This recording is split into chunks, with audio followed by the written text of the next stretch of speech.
మనకు వచ్చేసరికి vice president election జరగడం జరిగింది. సో ఎందువల్ల అంటే మనకి ఇప్పటివరకు ఎవరైతే వైస్ ప్రెసిడెంట్ ఉన్నారో జగదీష్ ధన్కరన్ గారు, ఈయన వచ్చేసరికి కాంగ్రెస్ పార్టీ నుంచి 2022 నుంచి 2025 అంటే ఇప్పటి వరకు మన వైస్ ప్రెసిడెంట్ గా వ్యవహరించారు. అయితే ఈయన వచ్చేసరికి అనారోగ్య కారణం చేత రాజీనామా చేయడం జరిగింది. సో మన ఇండియన్ కాన్స్టిట్యూషన్ ఆర్టికల్ 67 ప్రకారం పదవిని 5 సంవత్సరాలు వ్యవహరించాలి. అయితే అదేవిధంగా ఇండియన్ కాన్స్టిట్యూషన్ ఆర్టికల్ 68లో 2వ నిబంధన ప్రకారం వైస్ ప్రెసిడెంట్ ఏదైనా కారణం చేత రాజీనామా చేస్తే వీలైనంత త్వరగా ఎన్నికలను జరపడం జరుగుతుంది.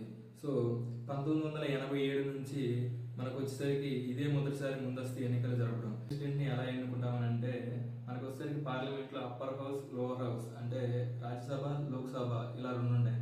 రాజ్యసభలో వచ్చేసరికి 239 మంది సభ్యులు, అదేవిధంగా లోక్సభలో వచ్చేసరికి 542 మంది సభ్యులు, మొత్తంగా వచ్చేసరికి 781 మంది సభ్యులు ఉంటారు. ఇందులో వచ్చేసరికి రాజ్యసభ నుంచి 12, లోక్సభ నుంచి 2, మొత్తంగా 14 మంది సభ్యులు వైస్ ప్రెసిడెంట్ గా నామినేట్ అయ్యారు.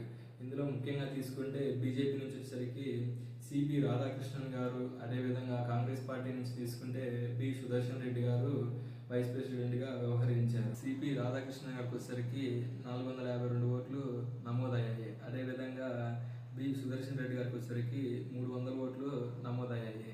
సో ఇక్కడ వచ్చేసరికి 152 ఓట్లు మెజారిటీతో బీజేపీ నుంచి సిపి రాధాకృష్ణ గారు మనకి వైస్ ప్రెసిడెంట్ అయ్యారు. ఈయన వచ్చేసరికి మనకు 15వ వైస్ ప్రెసిడెంట్. ముఖ్యంగా మన సౌత్ నుంచి 4th వైస్ ప్రెసిడెంట్. ఈయన వచ్చేసరికి ముఖ్యంగా రాజ్యసభకు చైర్మన్ గా వ్యవహరిస్తారు.